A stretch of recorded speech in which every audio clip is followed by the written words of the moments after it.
provides that, to the best of each member's knowledge, only public business matters lawfully exempted from open meeting requirements by Virginia law were discussed in the closed meeting to which this certification resolution applies. And only such public business matters as were identified in the motion convening the closed meeting were heard, discussed, or considered by town council. No, you're second. Second. Jimmy, Yes. Paul, Yes. Steve, Yes. Alice, Yes. Bob, Yes. Gary. Yes. All right, we are back in open at 7:05. Yeah, open. Moving right along. Let's have our invocation and pledge, and Steve, if you would, with invocation. Lord, we thank you for this day. We thank you for this opportunity to take care of town's business. We ask for your guidance and your give us the wisdom to make the right decisions. And we ask these things in your name. Amen. Amen. Pledge allegiance to the flag of the United States of America and to the republic for which it stands, one nation, under God, indivisible, with liberty and justice for all. Well, ladies, we do appreciate you coming. Sorry you had to wait so long. So we don't usually have comments at work sessions, but if either one of you girls would like to speak, you're certainly I'd like to welcome. say one little something. Okay. I think we've already got a date for the fire department fundraiser for 2026, and I think we should go ahead and put it on their calendar and not have anything to do with hurt that day, because that's the most important thing, except for the children we do at Christmas. We can't control what churches do around the county, but we can sort of control what happens right here. We didn't have a big turnout like we did last year and the year before, and maybe if we could just, like I said, I think, Steve, you can probably give him the date, we can get that on the calendar now, so there won't be any conflicts. What's the date? They called me today, and right now it's for September the 12th. Okay. Thank you. Thank you. I think that's a Appreciate great idea. that. Mm-hmm. Yeah. It did. We had a lot going on Saturday, and it did affect the turnout. But however, what'd you say they raised? They raised Over 6,000. 6,700. Yeah, How does that compare to the usual fundraiser? It's pretty good. I think they did maybe better than that last year, but don't hold me to that. Okay.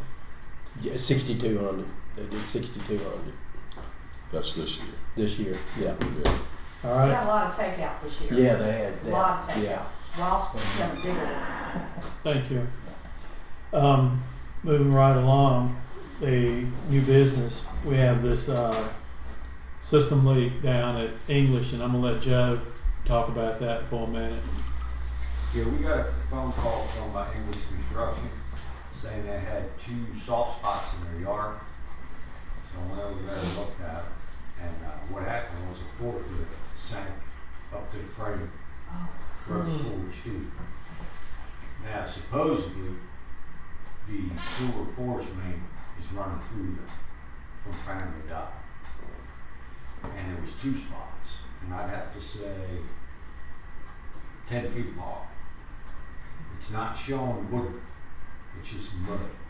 And when I probe it with the rods down about 3 feet, you don't smell silver. Now, I operate that pumping station manually, so I will pump her down every 3 days. So by rights, it wouldn't be like the leak Colleen had over there, where it was constantly pumping up the foot and pumping down and pumping up the foot and pumping down, and she seen sewer all over the ground. When I pump it down, it takes about 3 minutes. So what I did was, it sat for 3 days, and I went over there and checked it, it was dry.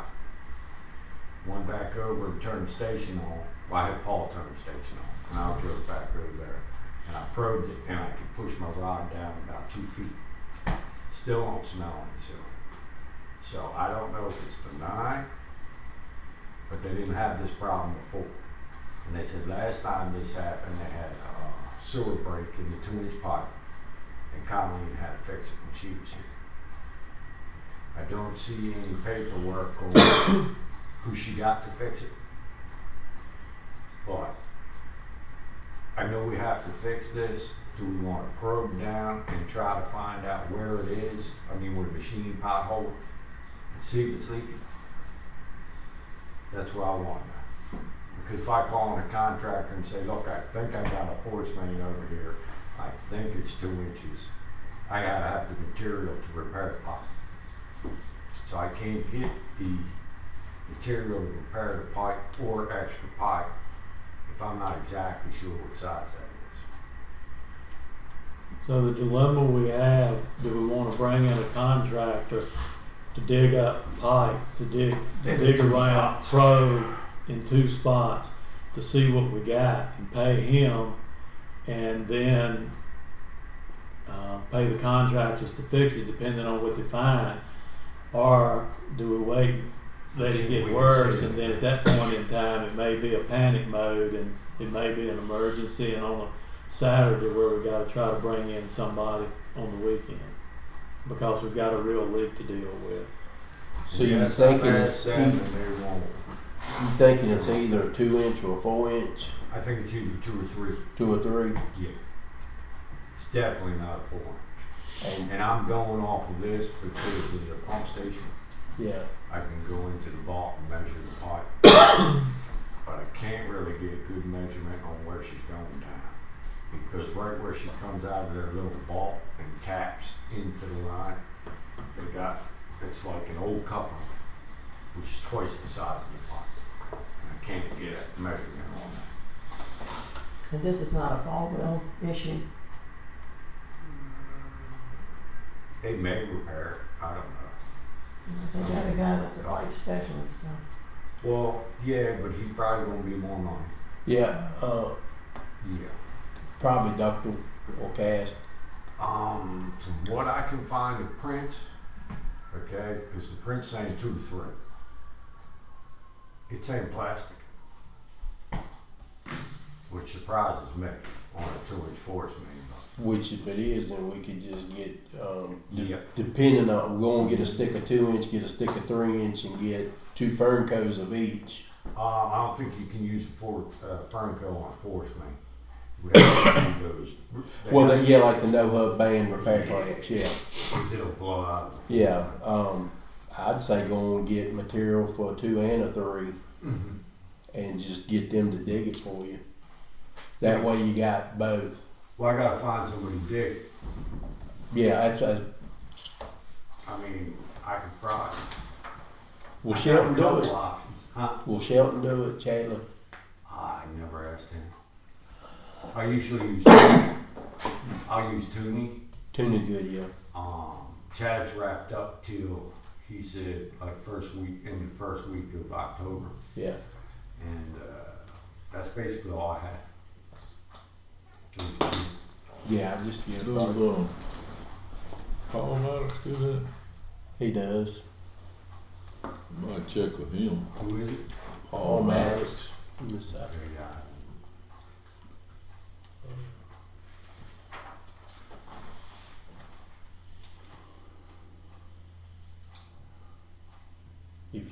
I'll give you his number. Okay. You good, Joe? Oh yeah, the other problem I have. Right past B&B Market in the sidewalk is a manhole. It's a blow-off valve. I went by there Friday afternoon and I seen water on the sidewalk. I pulled the cover. It was full of water. Pumped it down so I get it low enough. I had to cut off the blowout valve because what it is, it's an air relief valve. And inside of it, it's 30 years old. It's a piece of metal about this wide, probably about that high. It's got a pipe that comes off. And what it's designed to do is if that pipe develops air, it's going to push the air out until the water comes up behind it where the ball will drop and close the line. It's corroded. So I'll have to look around for a new type of top to put on it. But my only problem is when I got down there and pumped it down, It's very old piping with old nipples rusted and dirt leaking down and the old valves aren't holding, that kind of thing. To replace that whole thing, I'd have to cut off the main line. I'm gonna try to put just a blow off on the top, see if that'll fix it. But sooner or later, we're gonna have to start going through these, where we might have to start replacing. And that's gonna get costly. Do you wanna add them to the CIP? Yeah. Yeah, I think we're gonna have to. They're not already included? In the CIP? Yeah. No, you guys only put, I gave you guys, what was it? You gave me computers, location detectors, and what was the others? I have to bring up the list. And that's all you put for CIP. I've forgotten. Okay. And we had fire hydrants. Okay, I thought for sure we had Nothing. Remember that. Okay. Each item has to be, each item gets added to the CIP as they start to fail. Okay, Now, I blow-offs understand. are starting to fail. You see what I'm saying? Yeah. We already got fire hydrants, we're covering them, we're doing 2 a year. This would be the next step in, Gotcha. because that one could fail, others are gonna fail. Yeah. And not every blow off is in as bad a shape as certain ones. They're not totally rusted out, they work. But this one is ancient and antique. I was almost, when I closed the valve, it was real stiff, I didn't think it was gonna do it. So I worked it and worked it, till it finally cut off. Then the bond started leaking. So I had to come down on that with a pipe wrench real easy till I got that to stop. And it barely made it. Any more tugging or any, I don't think that thing will survive. And that brings up another thing. Well, a new blow off top, they run between $350 and $1,100. And how many do we have? We have none. Just in our system currently. Total, I don't have the figure offhand to you, but we do have many. 10 or 100 closer? No, I'd have to say, if I was gonna guess, maybe 20, 25 in that range. Yeah, And- we don't have them like you would think. There's, like Prospect might have 3. Some of the little roads, like Popular, don't have them because they're too short. Got it. You can open the end, or others have what's called, like on Jimmy Street, High Street, they have what's called a type B blow off, where you hook a hose to it, tug valve, and you can let air out that way.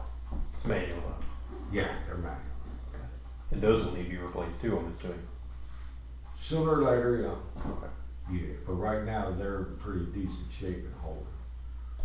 But yes, they're gonna need to be replaced. I mean, And I don't know if, here's the problem, like the, air relief valve, being 30 years old, I gotta find one that's compatible to it, it's not quite it, you know what I'm saying? Yeah, you got Size and height. almost the same takeout. And I think I found something, wow. but, That's good to hear. yeah. Well, it sounds like we don't really have too much of a choice in this matter. We gotta get them fixed. Right, well, I don't wanna go digging up the parking lot on a line that I'm not exactly sure that's where Yeah. it is. That's why I wanted you guys' input, see what you want to do. Cause I don't wanna spend big money on chasing my cat. I know there's a leak, but how far you wanna go? That's why. And from what I hear from you guys, want to bring somebody in to, Yeah. yeah, all right. Yeah, I don't like the idea of just sitting on that and getting by and then might have a weekend meltdown. That's not a good way to do things. And another thing we may want to do too, he discovered the blow-off valve up there, and the problem with that, he needed a generator on the back of his truck so they could immediately deal with it. Well, the only one that we have is a large one down here that's on the trailer. You got to come down here, get it on the trailer, get it ready to go, then take it back up there. he ran home and got his own personal small generator, put it in the back of the truck and dealt with it. We may want to consider getting him a generator to have in the back of that truck for times like this, where you need something smaller than the big one that you're hauling around on the trailer, and you can deal with it right there, right then. Yeah, I would think you should have that. We need to look into that and see what some prices would be for that. How often would you make use of that? That, I could use it to pump down meter pits also. You would normally use it mainly with water leaks. Like when we're digging out a trench, we drop a silk pump in there, plug it in the generator, pump it out. So how many times a week do you think? A week, I wouldn't say a week, I'd say maybe every 2 to 3 weeks. That's still quite often. Yeah, I wouldn't say every week, there'd be weeks where I wouldn't touch the problem. Generators are generally something you can buy used, and they still work fairly well. So, Get some pretty smoking deals at Harbor Freight too. And the Predators. I got me a nice Honda from, what's the other one? Northern Tool. Northern, The yeah. small Honda, They had those, Yeah. but I got the big one. you got, okay. You can get a small Honda for Yeah, $11. one you can just, that's not bad. Would something on that scale be sufficient for what you're proposing? Something Yeah. like what Jason's talking about? yeah, you're perfect for Like that, you Did I know, hear a motion? I like that a lot better than 11,000. it. Oh, yeah, no. Did I hear a So motion? to- something up to 1,500 would take care of it? Yeah. I'll make the motion to authorize the expenditure of up to $1,500 in acquisition of a generator for public works. I'll Hear a second second? Well, that would, you think $1,500 will get you a generator big enough to do what you need to do? Yeah, Yeah. Okay. I'm not going to, you know. Yeah, I'm good with it. Paul? Yeah. Jimmy? Yes. Alice? Yes. Bob? Yes. Gary? Yes. All right, Joseph, you got a generator, buddy. Thank you. One thing I would like to add to the agenda that I forgot to when we started out is the zoning map, because I think we're gonna have some stuff come up about that later, so, The email from Tim, it went to you and I both. Yeah. So if you've already got it, you go ahead with it. I don't have it in front of me. I won't be, But you had something you was gonna say, so I don't wanna. no, I mean, I just wanna get it on the agenda for, make sure I don't miss it, so. Oh, okay. Yeah, I was gonna bring that up after everybody was done, but whenever you're ready. All right. Look at my notes here. Jason, you got something that I know you wanna talk about as well. Sure. So, ordinance violations. This is ongoing probably since the creation of the town, right? So, with these ordinance violations in the past, I send out letters. It's normally several different things that we have always. It's high grass, inoperable vehicles, and just overall nuisance of property, the condition of the property, trash, stuff like that. That's kind of the 3 big heavy hitters. The last time, the way the code reads in our ordinance, it says that 60 days. So after 60 days on an inoperable vehicle, because we have a time frame on that. You want a code number, Bob? Mm-hmm. All right, that's going to be 12-175. Okay. Anyway, it goes on to talk about inoperable vehicles. 60 days, if you're selling the vehicle, it's like 90 days. And it talks about, in that code section, about how the vehicle has to be an enclosed building. And correct me if I'm wrong, if you're seeing something that I'm not telling you right, please. No, you are. Or it has to be a fitted cover. The way the code reads, it says it has to be one person has to have that cover on there. So, and you correct me, John, because we talk about wording, and wording is a lot of legal and wording, but it says one person. So let's say that we have a household, myself, spouse, and 2 kids that are teenagers. And I'm just saying this in case we get into this situation, but by the wording, they could have 4 vehicles, because if one vehicle is per person, then it would be 1 vehicle that could be covered per person. I haven't run into that, but I just want to throw that out there in case we run into it. I think I sent out last time, there was like 11 total violations. 7 of those have complied. We've got 4 that has not complied. It's a lot more. I got a humongous list. I rode the whole town. I'm sure I've missed some stuff, but you just keep plugging it. Those 4 that we need to address. So now we're moving to the next level because they haven't done anything with it. So the question that I have here is, 1, does council want to move to that next level where they have not done anything with it? 2, if we move to the next level, it says it's a civil penalty in our ordinance, that civil penalty, it moves forward with civil penalty, and it talks about, it comes down and it's paid to the clerk as a civil penalty. However, maybe way back when, it was a court down here, maybe it was handled here. I really feel like if we do civil stuff, it needs to go through the court system.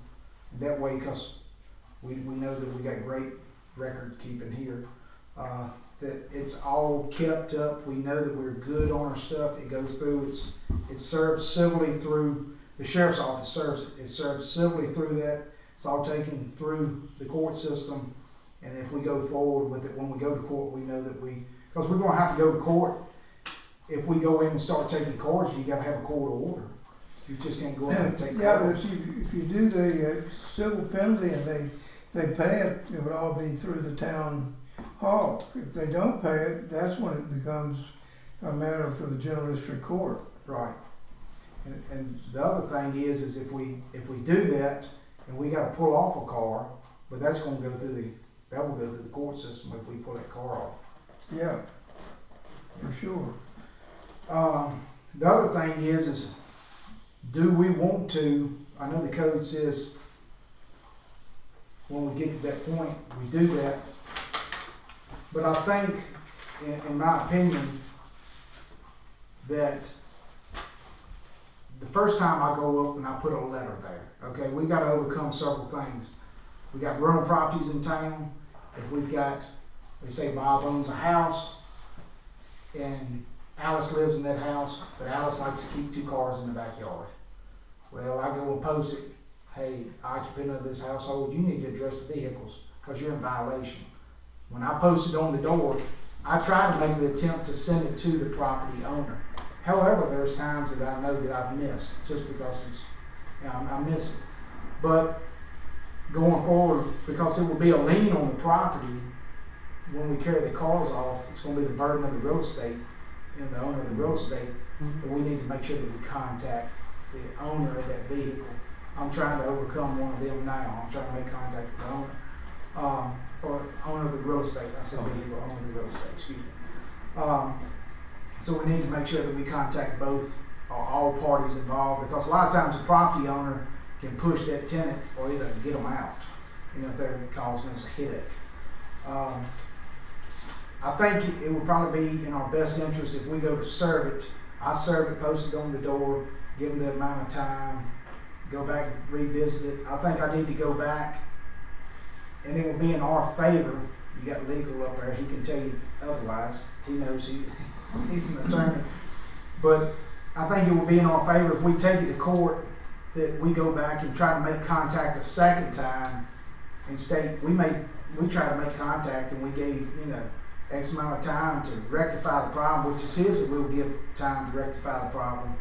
But a lot of these people that we're dealing with, I believe, and this is my opinion, they keep these cars because it's value there, right? They're stealing parts off of them, they're working on them because cars used to be $300 or $400 or $500. Now, even a junk car is $1,000, $2,000, $3,000. And you have people that are on work cycles that are 15 days and 30 days, right? So if we say, okay, you're going to do this, we need to make sure that we give these people enough time to come up with a way to move the vehicle. Just to tow a vehicle is going to cost you $100. you know, to get it out of there or go buy a cover is gonna cost you $100.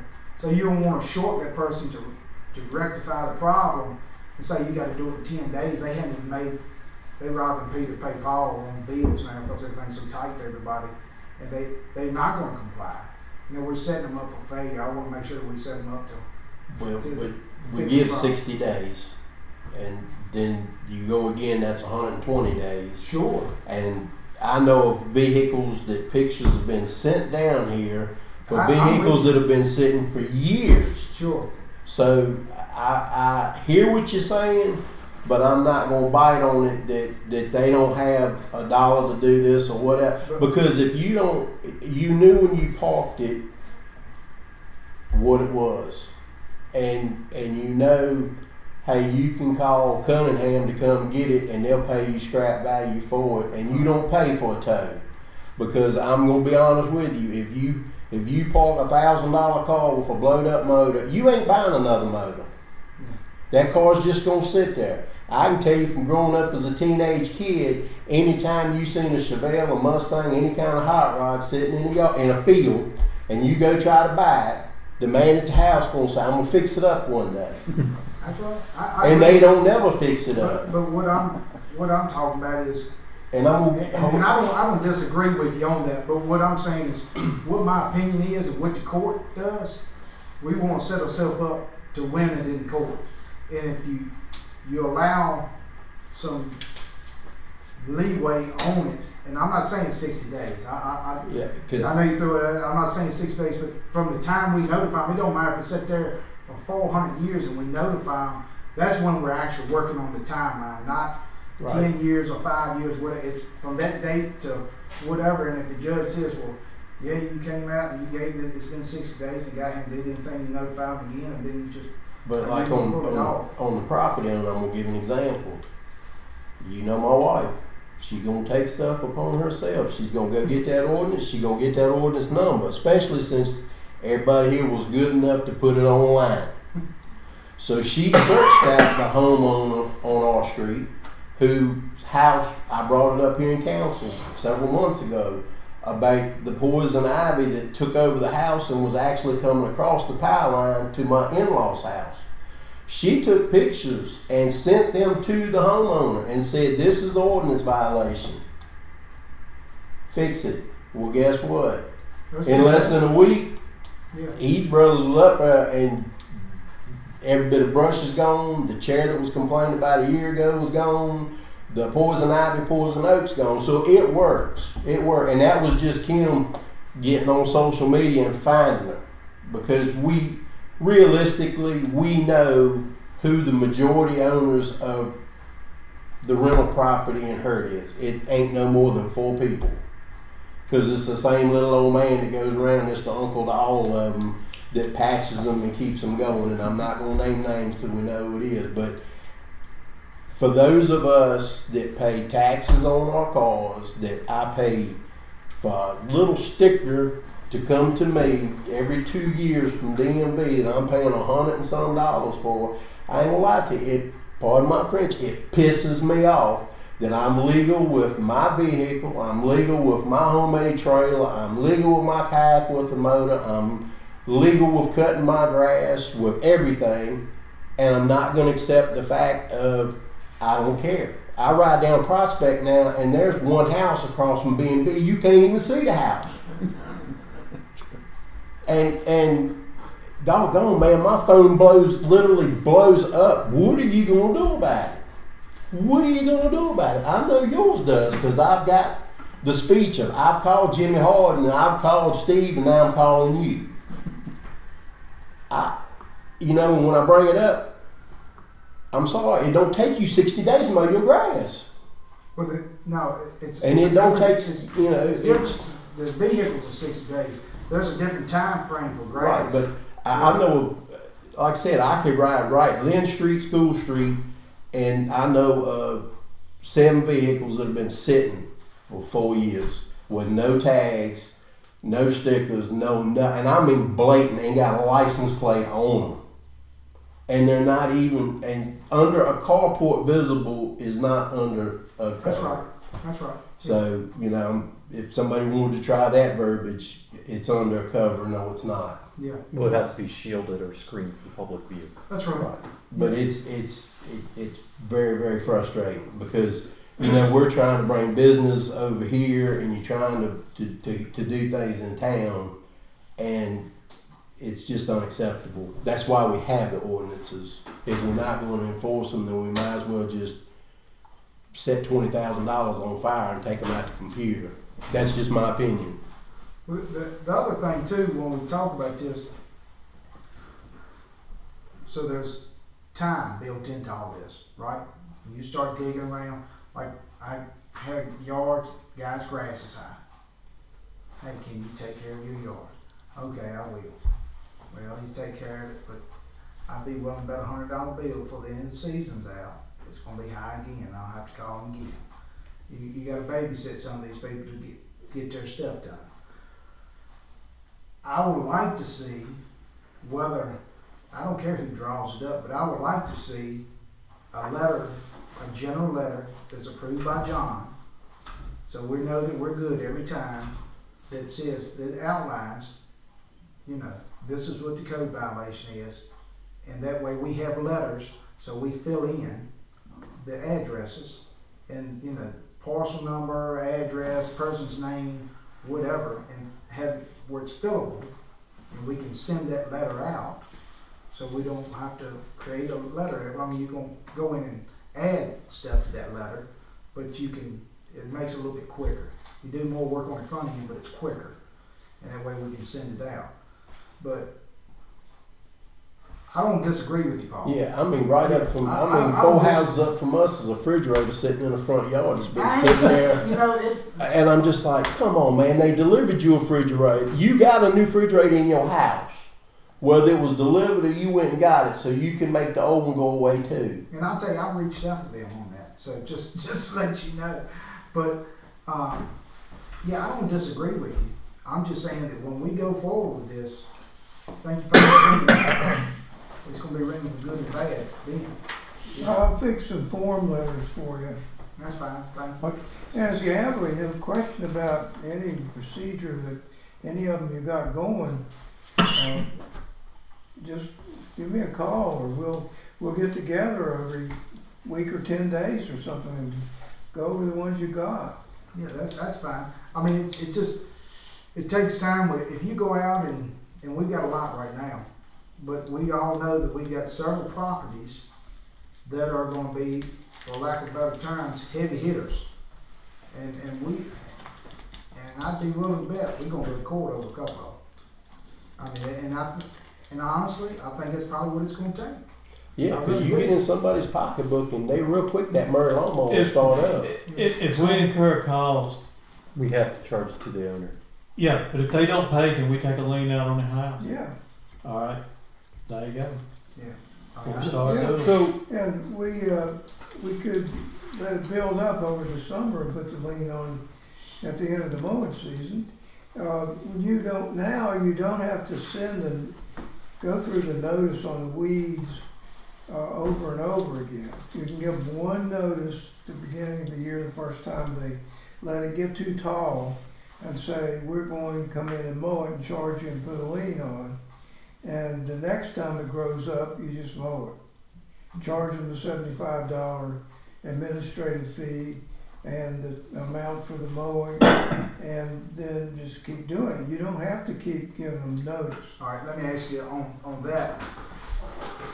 So are we good with hiring someone to do that instead of the town? I hate for the town to take a brand new lawnmower out there and run over a yard stake and tear it all to pieces, and hire somebody to go over and do that. And that way we can Yeah. continually use that service. And, you know, we've got some people in the past that we've used, Just tell them it's $75 a pop. and, you know, 150. oh, it's gonna be more than 75, 150, I can tell you, because of this grass. But, Yeah. I mean, they can set the price on it. I mean, I think as long as it's fair and reasonable, Then that's the cost incurred to whoever. The homeowner. plus the administrative. Yeah. Let me ask this now, Jacob. And I don't know, I mean, I don't think I know the grass is about this high, but say somebody's disabled I know what house you're talking about. But say somebody is disabled, and I don't know whether they're disabled or not. That's gonna be a John question, you need to turn the other way. I mean, I It don't doesn't know. matter if they're disabled, No, it it doesn't say the person that owns the property has to personally mow it. No. It says they have to get it mowed. Yeah. And most people, they hire somebody anyway. Well, I know who was mowing it, but from what I understand, he wasn't getting paid, and so he couldn't mow it. You know who's mowing it too, don't you? I mean, I got I got 87, 89-year uncles with stage 4 cancer that are both mowing their yards. I agree with that. One of them keeps it beautiful. So I hadn't been down to the You know, yard. So on the grass part, just to clarify, so I'm good, everybody else is good in this room. Notify them at the beginning of the season, we're right here at the end of the season, you don't have. I mean, the first time it goes over. Yeah. Right, first time it goes over, notify them, and then just say, hey, and we'll set up a form on that, say from this point on, and then I guess in the springtime, we need to contact. And start again. It's Grass. once a year. Yeah, grass service in the springtime, or prior to spring, say, okay, here's, we'll call you for A, Right. B, and C. Every year, the first time they do it. You give them the notice. After that, you don't have to give them the notice, you just mow it and charge them. Okay. And then I guess at that point, then if they don't pay it at that point, then our clerk will go to court and file. Well, after it builds up a while, then you maybe get $1,000, you put a lien on it. That'll be and for that purpose, your clerk will go to the courthouse and fill the paperwork out for But you. we prepared the lien and file it in the courthouse. Okay. All right. You don't have to go to the court for anything except you just file it like Right. a deed. That's, Just like a deed. okay. These ordinances that we're talking about, the terms of the ordinance as far as the violations go, they're in that ordinance, isn't it? If you don't comply, this is what happens. They're in the ordinance, isn't it? It has a bacon on. I mean, if you don't mow your grass, this is what's gonna happen. You want me to read it? Well, no, you don't have to read it. I'm just saying the terms of it is already there, right? It is, and when I hand them a notice, I didn't mean to cut you off, John. When I hand them a notice and I go in and say, you're in violation of this, see attached the code that explains it to them. I give that to them, it's just not a letter. It's the actual code section, so it shows it's from the Hurt Police Department, puts the address on the piece of paper, tells them you're in violation of code 8-43, which is, it's different now, but 8-43, please see attached, so you can see the ordinance. That way it's just not Jason Lovelace telling you that you're in violation, here's the actual That's paperwork to go with it. That's my Yeah. point. The ordinance states what is to be and what is not to be, as far as the grass, as far as the cars go. And if you're in violation of that ordinance, then I don't see why we need to do anything else, just enforce the ordinance and case solved. Well, Problem the way solved. but you have to follow what the ordinance requires Exactly. of the town regarding notices that have to be given to the owner before you go forward with what the mowing or the But- towing or But that whatever. procedure is listed in the ordinance, isn't it? Yeah, we have to follow it and they have to follow it. Right. It's just like cutoff notices for water. You got step 1, 2, 3, and you gotta go through and you gotta hit all the marks. But Yeah. my point is, we're having a conversation about the town ordinance and what we need to do and what we don't need to do, when it's already in the ordinance what we need to do. Am I wrong there? No.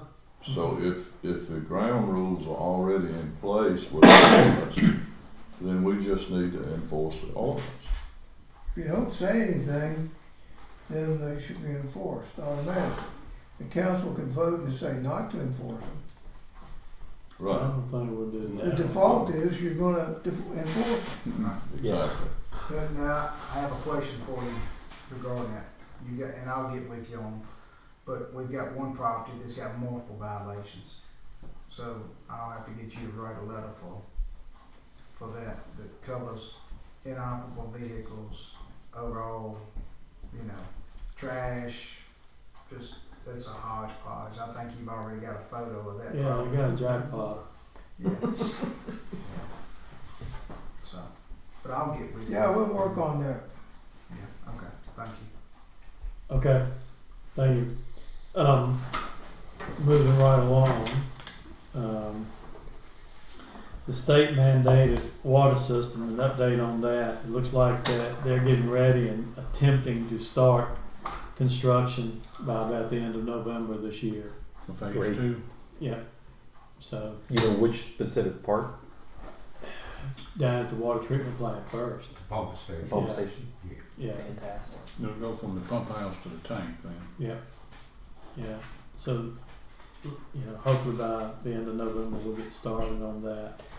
And then we added to the agenda the zoning map. And Gary, I know that you talked to, well, I was down here too when,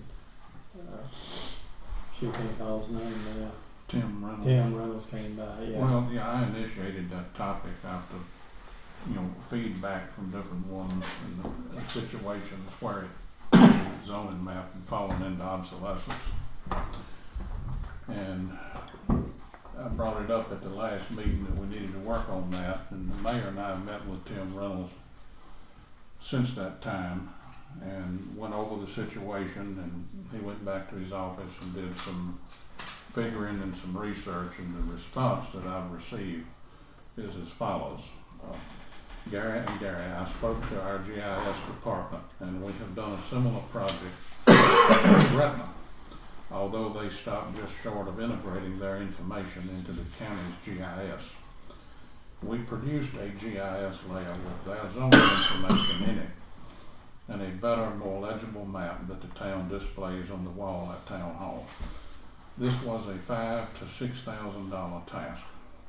If we help integrate this into the county, there would be some more effort to get that done, and I can get you an estimate for that.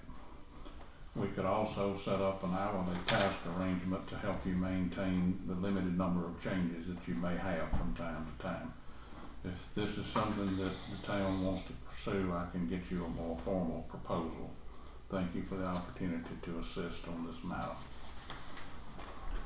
So that's where we are. They've done one for Gretna for something on a scale of $5,000 or $6,000. We can talk about that, but I want to show you guys something.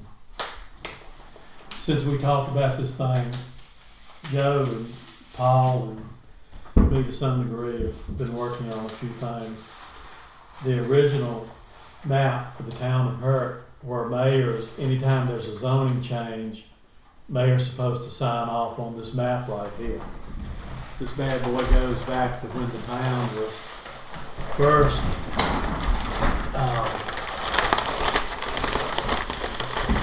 incorporated.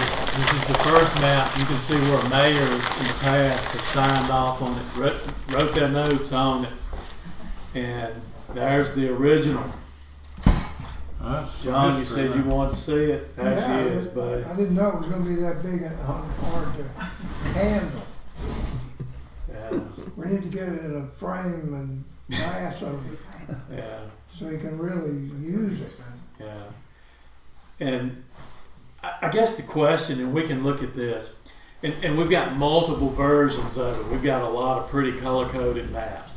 Do we want to spend $5,000-$6,000 and still not be able to label those little squares on it with exactly what it is? And Joe and I were talking about it. We probably don't get, 2 calls every quarter, every 6 months on questioning zoning. So we're spending a lot of money, when they can simply go to Chatham, look at the zoning map there, and it's going to tell them town zoning, and they can call down here and we can look at either that map or here's another one of the. That doesn't have the Klopman land. What? I think the Boston Lane was in town. It wasn't at that time. At that time, it wasn't. This one is a March That's 10th. more. Yeah, there you go. I mean March of 2010. Yeah, now That was much more up to date. And- You see, this has a residential R3, so this one over here doesn't even have that. So, that one's completely out of date. That's real good. Yeah. So, yeah, when you forget about that big one, this one, much closer. 2010, I think that's the most recent one I've seen. There's not one since then. He had to dig back into his old servo when they were running Clark to find that. If that has the up-to-date zones, then why do we need another one? Why do we need another one? What was that? I don't remember. Well, I thought that we wanted to incorporate any changes that there were since then. There's probably not a lot of them. They'd be small. And also there's been a suggestion to have a separate identifier on there for town-owned properties. And also just simply to have a higher quality, a higher resolution map that's zoomable on the website so that someone can look up, doing their own research and can find details, street by street, parcel by parcel, what something is zoned in the town limits. I mean, it seems like to me someone shouldn't have to call that, go to the county and say, well, it's town zoning, and then, well, you gotta call town hall and ask them what it's zoned. If you've got a good proper zoning map, you can have that on the website and somebody can look that up 24/7, 365. But at the same time, we do need to be diligent about how much it costs. Yeah, the number one questions that we get, I just question the cost. Because we don't get very many at all. Do we, Joe? Only time is when somebody's looking to buy a property from out of town or a realtor calls up. And then usually we refer them to the Pennsylvania GIS website. They can push it right on the computer. It'll bring up the area. You can hit the parcel. It'll tell you who owns it. It'll tell you the size. It'll tell you everything you want to know. Well, will only tell you TZ about the zoning though. No. Does the county map have the town's actual zoning districts? I thought it just said TZ. It just says TZ. When I looked up like Madeline Keys, when she was trying to sell that property and all, I pushed that property and gave me the, I guess it'd be the property ID parcel number, and then it brings up Madeline Keys, and it just says her address, and it says partial, and the size and stuff like that. But yeah, it doesn't say the zone. No, I don't think it says the zone. Yeah, it won't, because the zoning listed on the county GIS is only applicable to properties that are under the county zoning. So anything in any of the three towns is just simply gonna say TZ, Okay. which is a short way of saying you need to contact the town and find out what they have it zoned. Well, why couldn't we take So this? that would just be if they called, if it was like Madeline's property, there would be R1. Well, That's why all they could- could tell them when they Why called. couldn't we take this and reduce it down and put that on the website? Yeah. And get that and frame it so it's big and you can look at it close up if you need to. Yeah, that would definitely be the simpler option. They probably have that in digital form. They did it, and they may still have it in digital form and send it to you, which is, I think he actually, when I first reached out, sent me the digital form that they had from 2010. I mean, we all know the graphics have improved a lot in 15 years, but that one would be better than the one that we currently have, because I think it's a scanned one or a picture that somebody took and uploaded, and you're gonna lose resolution when you do that. So we can take a closer look at the original digital copy from them and see if that would show up better on the site. That would be better than nothing, and we already have it. So I'm fine with that, whatever the majority wants to do. So, do we have a digital copy of it that we can look They're at? gonna put on the website. can we look at this? I'd like to see it before I make a decision, honestly. No, I'm not aware of one that'll go on the website, no. Okay. Yeah, I mean, I think, in my opinion, one of the things that this would help with is if you all were fielding calls constantly and it was taking you away from your duties. Yeah, At that point, we definitely should absolutely. reduce your workload in that regard because it's We're- pointless for you to do that. We're not seeing enough that it would alarm me. Okay. The other thing is, in favor of having a GIS website is potential businesses. I do see potential businesses, instead of having to call, they can just do it on the internet real quick, find out is this property I'm interested in zoned the way I want. They don't have to call anyone. It speeds up the process. That's a huge one. See, that's a pretty impressive map right there. I can email that to everybody. That's a very And impressive map. I should be able to download that from the email, save it, and upload it into the website.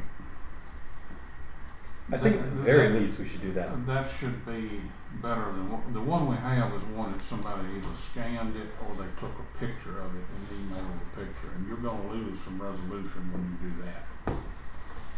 So, we've got that. I think we ought to frame the old big map that's the original map. Yeah. I swear, man. That's history. Yeah, people love things Yeah. like that. Yeah. 1968. $1,000 to frame it. Yeah, I was just thinking, wow, it's gonna be quite a project. It is a historical thing, but I think it ought to stay in the context of being an artifact of history rather than something that's actively used. I mean, we don't use old-fashioned rotary dial phones here anymore, so we don't want to use that as our means of recording zoning changes. Well, I agree with you on that. No, it's a historical document. It's- Yeah, that's what it would be for. It's kind of like, it looked better than that one back there. Yeah. Well, that's for sure. Well, the requests are likely to pick up after we start construction gets really underway. 1968, sitting in a tank. Well, yeah. That might once- be a few years off. Once we get some more things going with the plaza and other things that we're working on, I was 12 that may years be a old, game sixth changer. grade. You was what? I was 12 years old. So what do you guys sixth wanna do? grade. Good. Well, I mean, I think it's worth seeing what the amount would be to have it introduced into the county's website. If it's only 1,000 and it could help us tremendously, that's one thing. I mean, Gretna's a lot larger than her, right? No, No. not physically. No. They just have a lot more business. The square mileage is not larger. The three towns are close to the same Yeah. size. They're Not all very three of different. them are about 3.5 square Square mile. miles. So all that's out in the county. Then They're we're thinking all about. Yeah. about the same population, between 1,000 I do know that. and 1,500 population. The only difference is the other two have a lot more business. Right. And one's a county seat. Yeah. They have the definite advantage. They're the oldest and been around the longest. And the county seat, all that. But anyway, Maybe we could look into what it, instead of redoing the whole thing for $5,000-6,000, what it would take, maybe just to take this that we have here and try to add a layer to the county so that when somebody looks it up on the county, they can get the zoning. Yeah, maybe they could get a link to our webpage that has it inside of the GIS portal. When it says TZ, it then gives a specific link to our map. Well, you could, yeah, that could be. I'll get to work on this digital copy as soon as I can find a few minutes in a day or two and get that to the website. I can't promise what minute, but I'll get after it. you want to talk to Tim about maybe linking up with the GIS site for that information that you're talking about?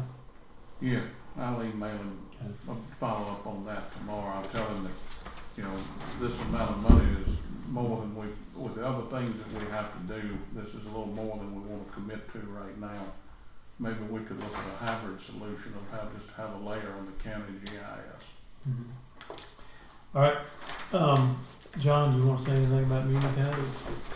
Yeah, we had, talked last time about, trying to get ourselves up to date just updated really quick.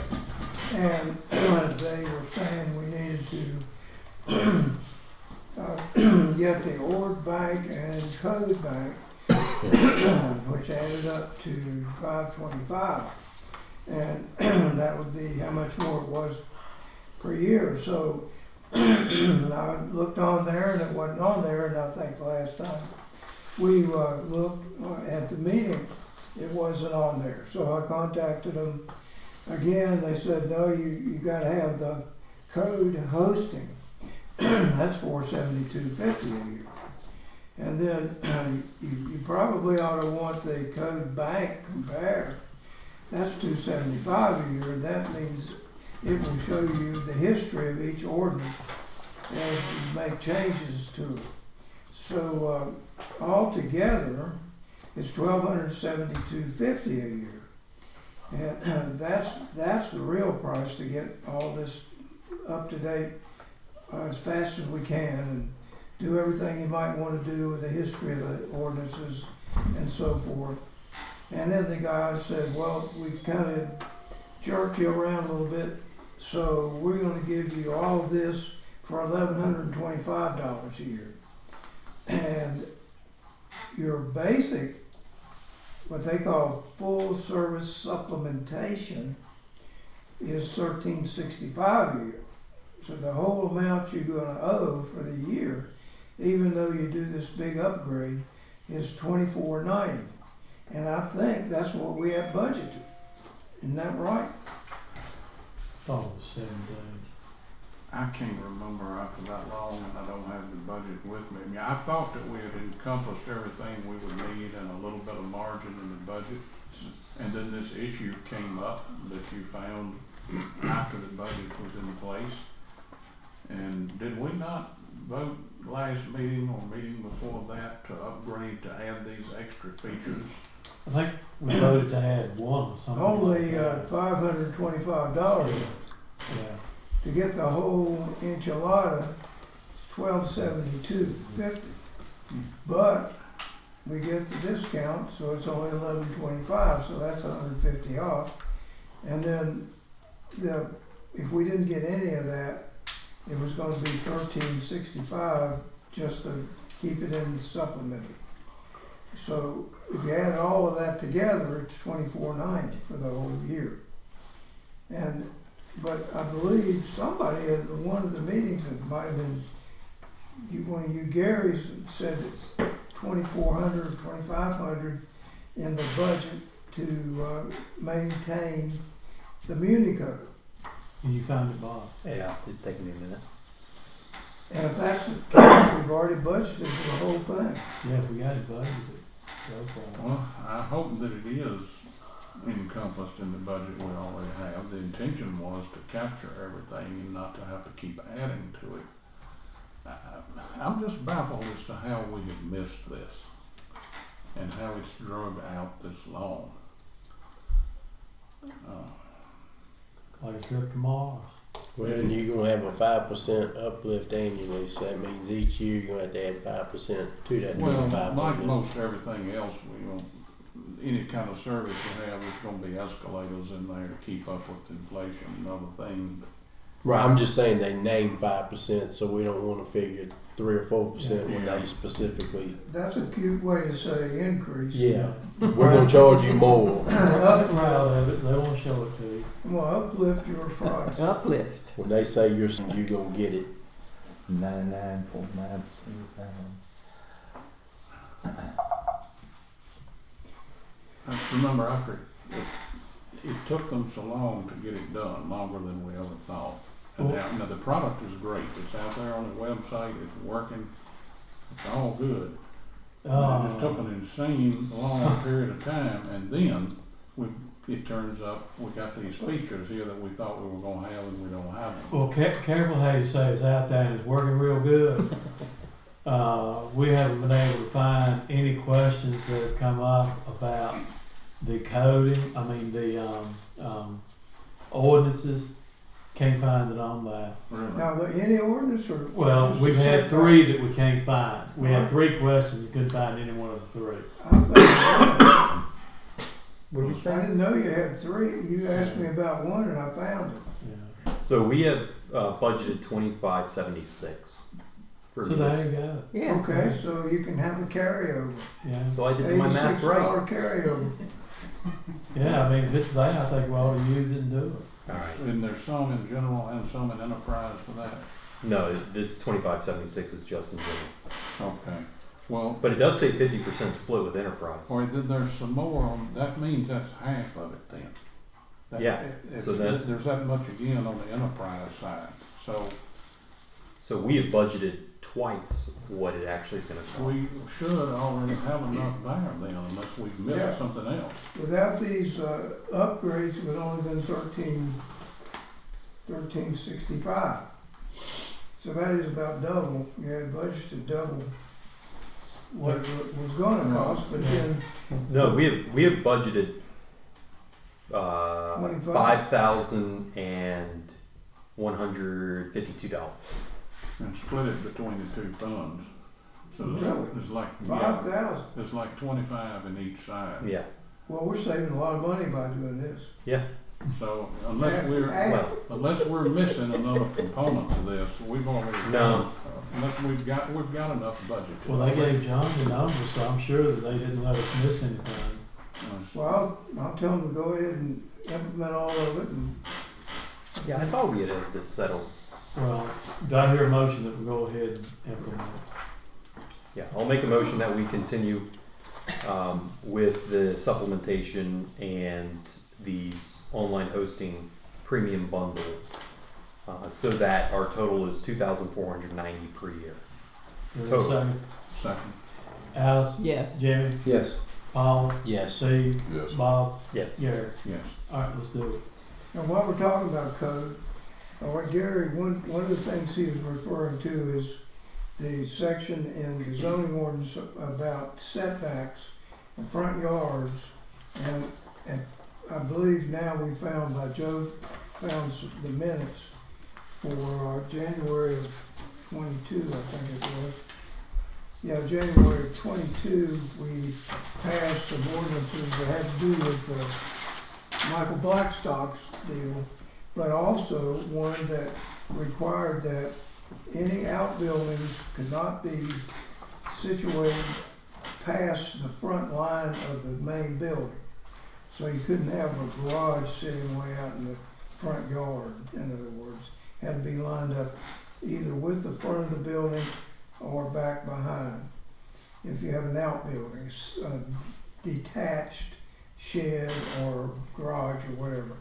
And we passed that, but it didn't get in the code, and that's probably my fault. And I'm not gonna blame that on the Muni code, because that was not in the old code. I looked in the old codes, it wasn't in there. So, we'll get that in there, and it should go right up there and show right away now that we have got our speedy update. We will get that. So I'll fix that. Now the third one you couldn't find out. I didn't know there was a third thing.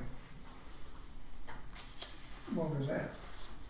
We had the setback, then we Setbacks we found. found the setback. But the guy that was asking about it, he went on it and couldn't find it. Because it's not. No, because this setback isn't on Muni code. It's not a Muni code. No. But if we pass it, it's an ordinance. It's in effect. Yeah. The garage. Oh, yeah, the garage. Yeah. What was another one? We had put, that would be that one there, I believe, because what do we have about a garage attached? If the garage is attached or the accessory building is attached to the main building, then it counts as the main building. Right, so it can't So pass the front. It could sit up a little bit in front of the main building. If it's attached to it, that's the front of the main building. Yeah. Okay, now the one that we found, That's to stop the people from putting a carport in front of the house. Yeah, Yeah, okay. yeah. That's detached. Right, Yeah. okay. And if this particular one that you're talking about, if where the garage is gonna be is more than 55 feet from the center of the street, it's legal. Right. Even if it's 3 feet out from the rest of the house, if it's attached. Right, okay. Well, he's gonna build it and attach it to it, and he called me and said that he'd measured it, and it's about 58 feet. Okay, well, then that one's solved He's okay. because it's attached and it's not too close to the street. Right. So we're gonna get that ordinance and get it in the Muni Code, but And, it was passed. and then we've had some people skipping out on us owing us water at rental properties. Mhm. You know, not the first time you heard this story.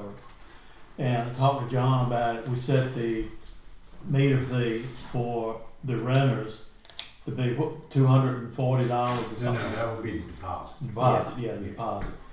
So John informed me yesterday that we could look at each individual property that the people are moving into and get the average for that, for what, 5-month average or something? Yeah, average uses and charge them 5 months 5 months. deposit. That's in Right. the ordinance, been in the ordinance for Is that, several that years. individual house? Yeah, I mean, the average bill for that I mean, if it's individual house? if it's a rented house, you can charge the tenant a 5 months deposit, Okay, Yeah. 5 months average use. okay. And I think if it starts showing up that they're using twice as much as the prior house used per month, we would have to readjust that and get a bigger deposit. Because with the 5 months, there's no way anybody should be escaping. I think We're going to pay water. okay, I get it, Eric. I mean, they shouldn't be doing it because we only have to give them about a total of 90 days before you Yeah. cut it off. 90 days, when they get their bill, by the time the next bill comes up, there's some that have $450, $500 worth.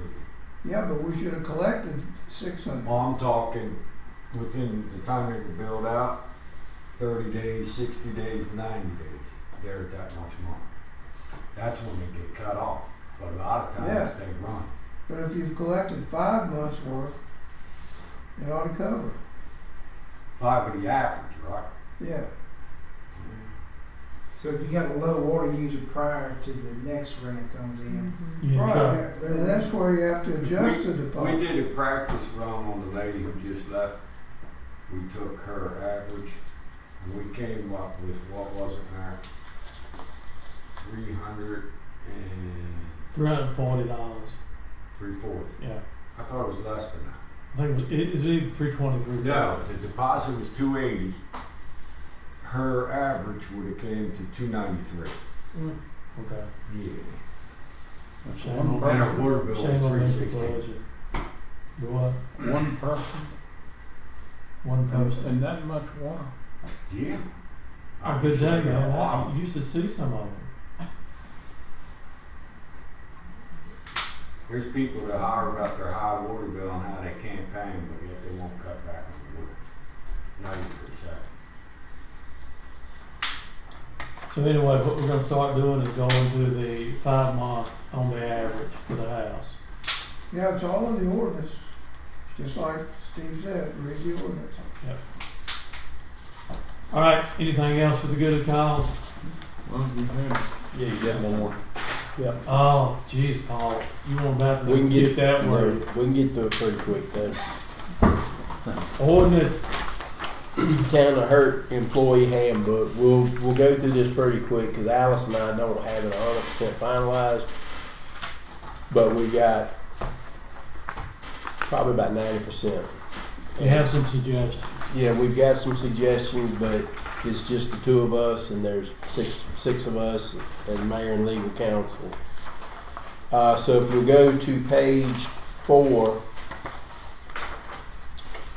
the bottom paragraph of official paid holidays.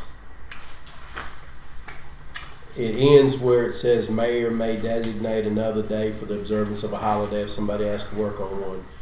We added a sentence to that that states an employee must work the day before and the day after the holiday to receive the holiday pay unless using pre-approved vacation. That's a standard. That's over there. That's everywhere I've ever worked in my life. So then if we go to page Wait a minute, day before and the day after, unless they use pre-approved vacation.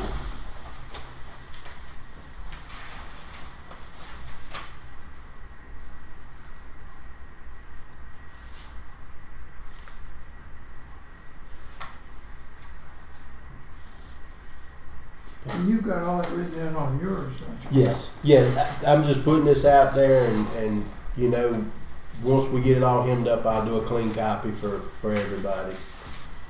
So then, if we move to page 6 with bereavement leave, While you're talking about things, can we look at this one down here where it says all full-time employees will receive 16 hours of personal time off annually? This time is to be used. We're telling them that it's personal time, but then we're saying that they have to use it for doctor's appointments. Most people think personal time is like take care of So, business well, and stuff like that. we could after appointment, etc. We just etc. Just to handle business, Yeah, okay. like doctor's appointments, etc. Because it's personal time to handle personal business. Yeah. What could be more personal than a doctor's visit? A lawyer's appointment to buy a house. Page 6, bereavement leave with pay. So we came up with a flat 3 days off with pay, but we also came with a going along with the first sentence where it says the mayor may grant emergency leave with pay. We bumped it from 40 hours to 80 hours. Reason being because you could have a parent that's out of state. You could there is a whole lot of things. A lot of us that have lost a loved one, there's a lot of business that goes into that. If you've lost a spouse and you have to deal with death certificates, social security, going to You're social talking security, 2 weeks. all the clerical work that goes along with the mourning, we just, we put it to the mayor's discretion since it was already in there that the mayor would be the one to determine the emergency leave. We just bumped it from 40 to 80 hours. But It's 2 weeks. yeah, that's it at a discretionary discussion. Yeah. It took me 2 full weeks after my husband died. With all It the takes a lot legal- of time to deal with all that. Incredible. And then try to deal with it Yeah. at that and grief on top of it. Yes. I mean, Yeah. that's no So, small yeah. order. We put that as a discussion for you to have with the employee, but the base is 3 days without pay. Would it have to be consecutive? Yeah, I would assume it would be. Yes, under ordinary circumstances. That's the way my work is. Yeah, that, Yeah, under ordinary circumstances. Okay. That would be, yeah. Since you're talking about that, because my mother-in-law just passed away, so to give you an example, we had to go to the funeral home to take care of, all the stuff that goes with the funeral. We still, and she was cremated. We still hadn't had a, thing. So I'm not saying that you should. Yeah. Yeah, I'm not saying that you should or you shouldn't. I'm just. Yeah. Yeah. That's what I want to that's what I was experience curious. that. That's all. Yeah, because I know that when my grandfather died, he was being buried in Arlington. That took months before Yeah. we actually had the funeral. yeah. That we would just, again, we would put that to the discretion of the mayor with the conversation. So we won't put consecutive in here. Yeah, Okay. we'll just, that's why we just said Yeah. 3 days with pay. Things have changed so much in the last 10 years with cremation and people having services 6 months later, and it's just Yeah. it's a whole new ball game than just a few years ago. So just need to be flexible. Yeah, and this is not something that will come up very often, hopefully. We hope not. Nobody has an extra person to lose in their life. And at the bottom, pay upon leaving employment. So if you leave your employment with the town with 2 weeks notice, scratch through or if you are terminated. If you are terminated, you will not receive vacation payout. Nobody does that. Well, it's in there that you would, so that's going away from there. Should have that in there. So then if we move to the next page, which is continuing on with pay upon leaving employment, the health insurance will terminate, and this is below the chart above. Health insurance will terminate on the end of the month in which the employee terminates. Healthcare participants will be mailed COBRA information. And we just kind of parentheses, we don't want to assume, but we kind of assume that COBRA information will spell out the cost of what it would cost them to do the COBRA. Yeah, it does. So we just had that as a note that to make sure that Upon hiring, because I mean, if you think that you're gonna pay the same thing for COBRA that you were paying for insurance, Don't have. yeah. no, Yeah. it's at least double or So even, just to make them Yeah. aware that, you know, yeah. this COBRA cost is exceptionally more than what you will pay. Medical insurance at the bottom. All permanent full-time employees are eligible for group medical insurance after 90 days of employment.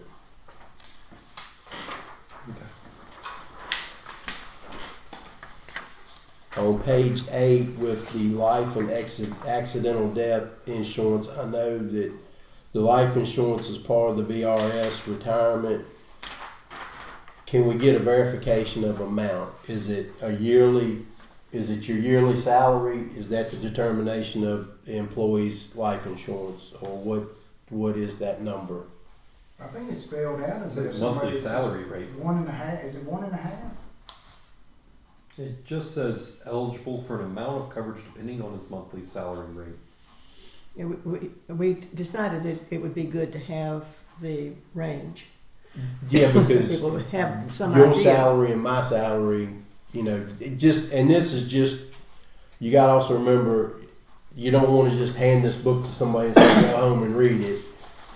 Some things just need clarification, like spelling out that it's like that monthly salary rate is your pay for a year. So to me, it's just easier to say your life insurance is a year's salary. It's the same. At the rate at which your month was when you were terminated. Correct. It would, Okay. yeah, when you die. Yeah, we might want to change it from his to their monthly salary. Yeah, keep it permanent on the right. I know the other thing too that so you got LODA, which is Line of Duty Act, that you see in the budget comes up. I don't know how it's listed in there, but I think LODA's listed in there somewhere about the handbook on the law enforcement side. I'm not sure how it's listed for y'all. What else you got? So, retirement, we just want to mention, go to the VRS website And put the website and information. put you know, whatever the address to the website is. Yeah. You know, if it's vrs.gov or whatever. Gotcha. So we don't put anything in for employees at all right now. No, just so they can go look at the website. It says The for more VRS information. website, just so they can go to it. They are provided with a website address.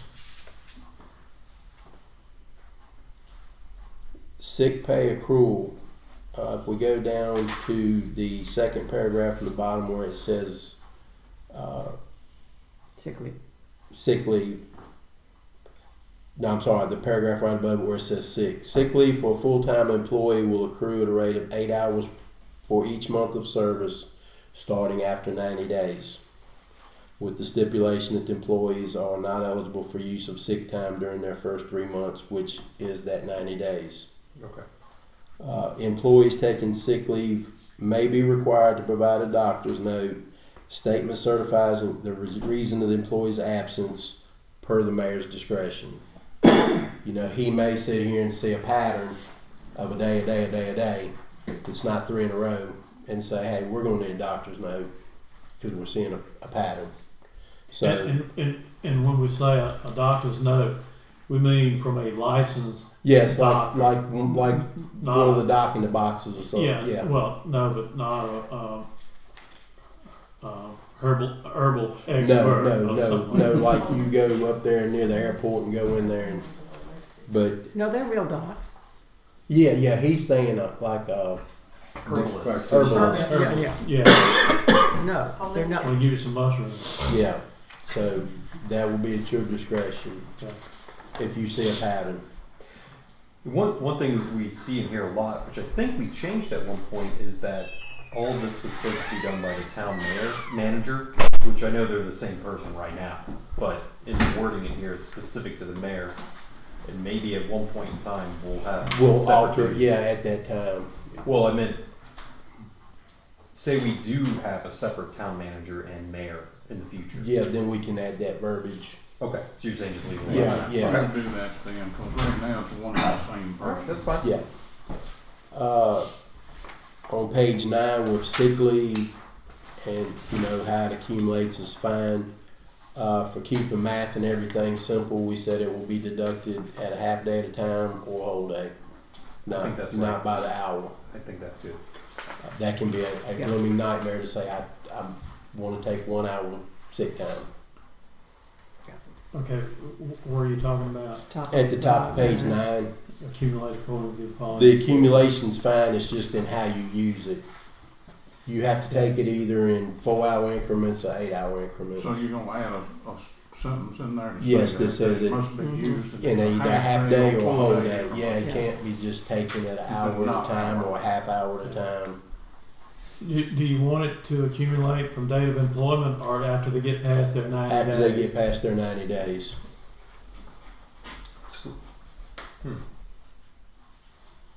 60 days of sick leave. It seems like quite a lot. It is, but when you break down what our paid salaries are versus what other I municipalities' agree. paid salaries are, we have to try to be better on the benefit side. But if you want to look at a good And, deal, and again, we didn't touch that, but you if look at y'all, this, I mean, this is generous beyond belief. Mm-hmm. And it's because of the same reason we, Yeah, I definitely agree. We need to be competitive. and, I feel like 60 days at that point, you're almost on short-term disability, right? If you're out for 60 days. This is talking about how much you can approve.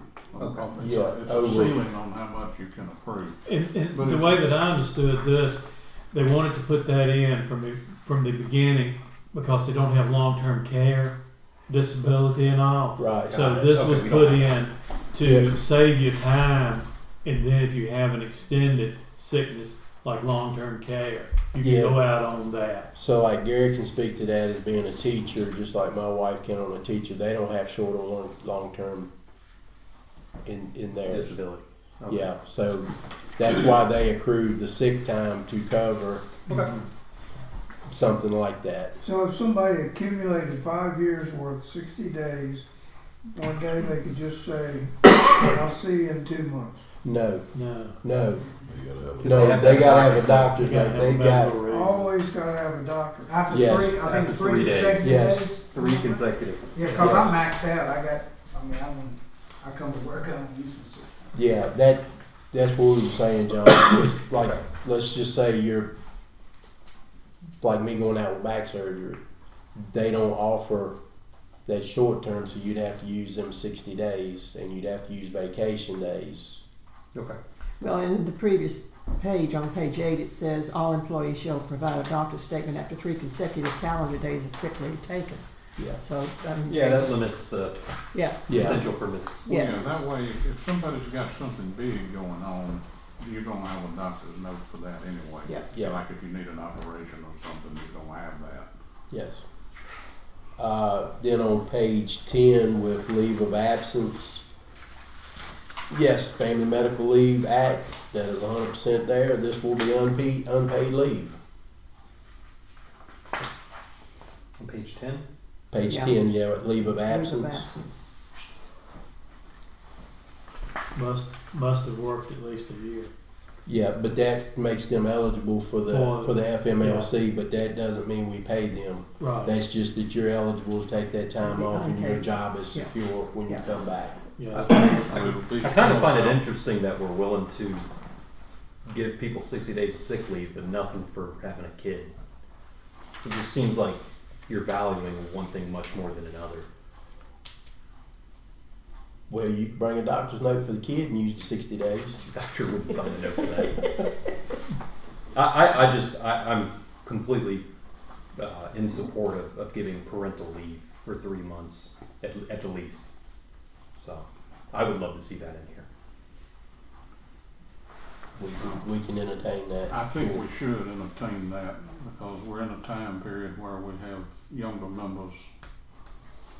Well, we did. Well, I'm totally confused because we had We it, and did. then you guys wanted to take it out. Right. I didn't. I know you didn't, but I'm saying council. Just being very clear. Yeah, they had the votes to take it out. Yeah, that council wasn't the group that's here today, to be specific. That was a different group of people. I don't remember a lot about that. I think we had a bad experience with it.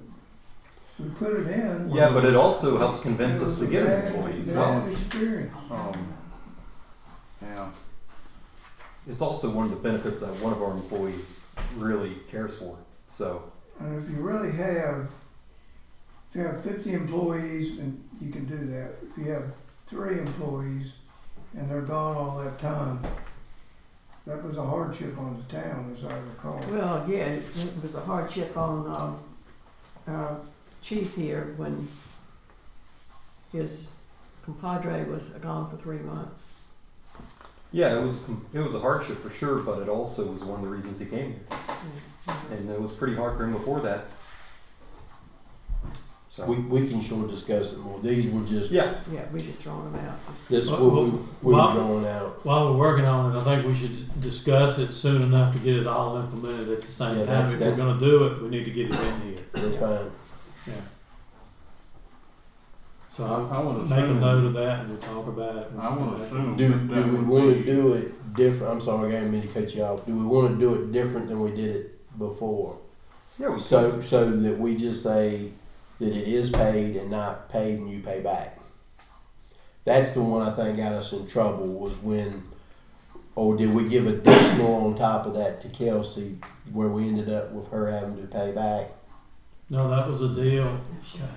And I She go ended back up- and look at the notes. she was going to have to pay it back, but then she ended up coming in and doing work for us. Right. That Right, covered it.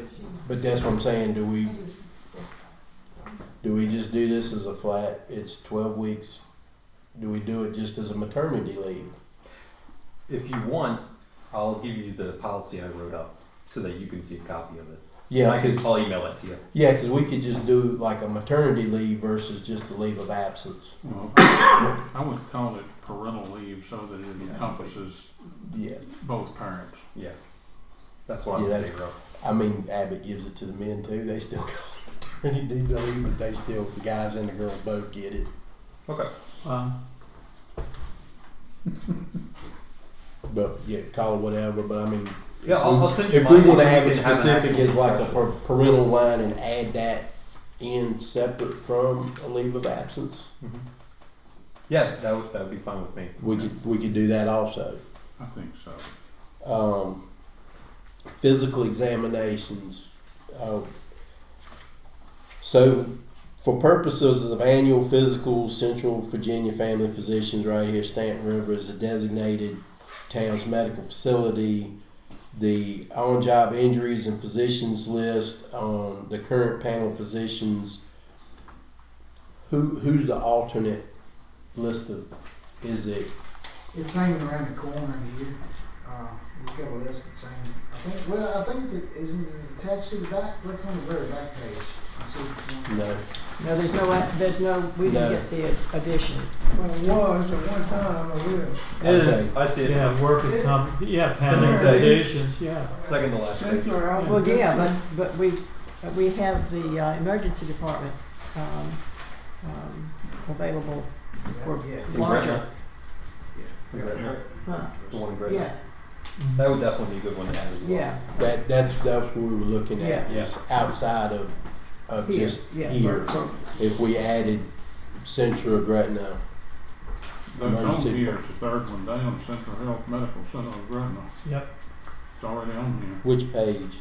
page 15. Third one from the top. I don't We don't have have page 15. 15. Appendix A. I do on the copy you printed tonight, but the copy you gave us doesn't have, it stops on page 14. There you go. We missed the Yep, appendix. see, mine ends on 14. Okay. Cool. All right, that airs that out, because we were like, where's this panel at? That's good. That fixes that. So then we move to page 11 with driving the town of Hurt motor vehicles. At the very top, we want to put this at the very top before it even says if involved in an accident, must maintain a clean driving record and must be over 21 years of age. 21 or over. Yep. Because you know, there's chances that you get a summer intern that's 16, 18, 17 years old and they don't need to be driving one of our vehicles. Okay. We haven't done it, but there's not to say we won't. So we're just looking at what What was it, Alice? Must maintain a clean driving record and be over 21 years, 21 or over. 21 or over. 21 or over. Gotcha.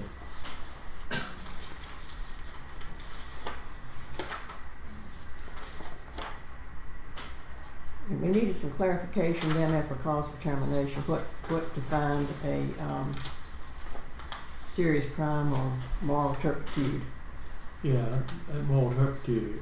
It's a long list. That's pretty much whatever somebody determines to use. Moral turpitude to me may be something different than you. Well, I Googled it. Did you? She did.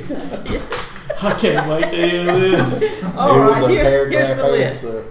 Murder. Moral turpitude means dishonesty. Well, no, Yeah. Google has a far more interesting list than murder, rape, incest, child or elder abuse, robbery, fraud, theft, aggravated assault or battery, arson, and serious animal abuse. That's not moral turpitude. Murder is not moral turpitude. It's not dishonest. Well, But of course, you would want to fire them if they did murder. yeah.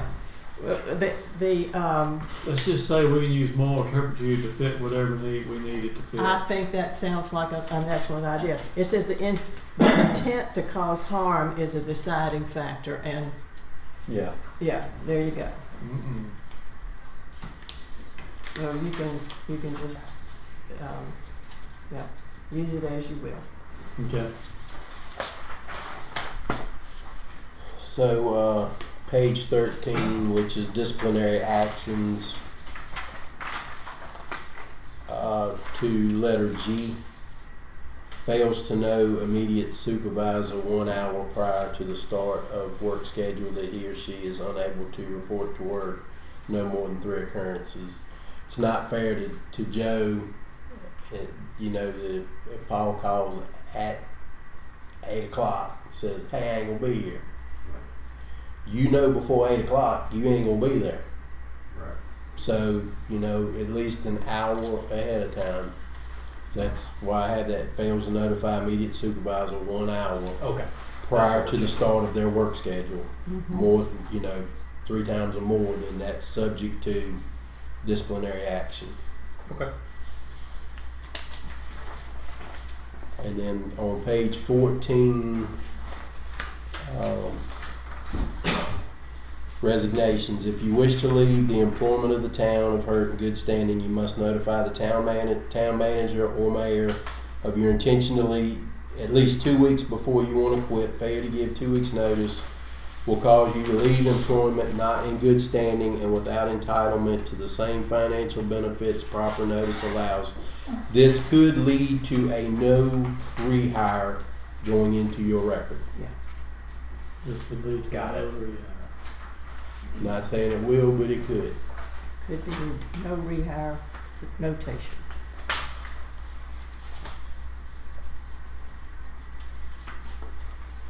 Did you say on page 13, if you wish to leave the employment of town clerk in good standing, you must notify the town manager or mayor of your intent a minimum of 2 weeks? Yes, that's in here. At least 2 weeks. Okay.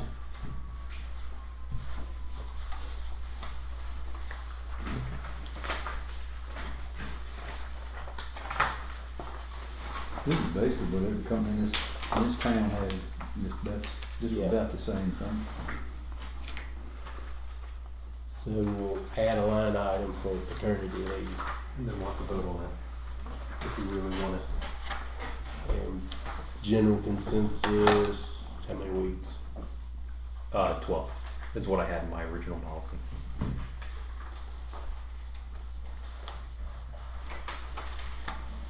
That it? That's it. I'll clean this up so next session we can vote on it. Sounds good. Thank you. Yeah. Appreciate you guys putting this up. We had a good time. I think I might have. This is almost word for word what's here. All right, anything else? Thank everybody for coming. We're adjourned at 8:40. Woo, Alrighty. marathon. Yeah. Huh?